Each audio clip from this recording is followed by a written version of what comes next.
Hey everybody, it's Jeremy Bradley here, and it's time for the Speak Free Books Entertainment Wrap-Up presented by BuffBoyBrewing.com. JB's Entertainment Wrap-Up. Brought to you by BuffBoyBrewing.com. Need your daily or hourly fix of fresh-flavored coffee? Check out Buff Boy Brewing Company for unique blends from around the world.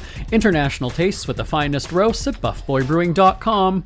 Here's what's making news this July 24th. Earlier in the week, we talked about the death of legendary rocker Ozzy Osbourne. The celebrity world paid tributes all that day, and it's continued throughout the week. And we'll get to that in a second, but we're hearing more about Osbourne's final days, or final chapter as it was called. A source said Ozzy's final days were spent in England, surrounded by family, music, and in the place he called home. He was in peace. Sharon had wanted to move back to England for years, especially as she got older. England has always been home for them, but it became more than that. It was about creating peace and the best life possible together in their final chapter. The path back to England wasn't easy. His health has been fragile for years. Remember, we heard Ozzy was battling Parkinson's for quite some time. Now, we still don't know the official cause of death. We need to be clear on that. As for his final moments, we're hearing that paramedics tried for hours to save Ozzy. An air ambulance landed at the family's home that morning, according to a source. A rep for the helicopter company said, "We can confirm that our helicopter was dispatched to provide advanced critical care at an incident." Apparently, they spent 2 hours trying to revive him.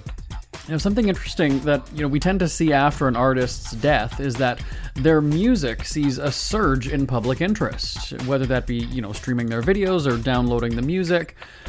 That's exactly what happened with Ozzy's solo music and for his group Black Sabbath. On Tuesday, the day he died, Spotify registered 14 million listens of his music. That's up from 12.4 million.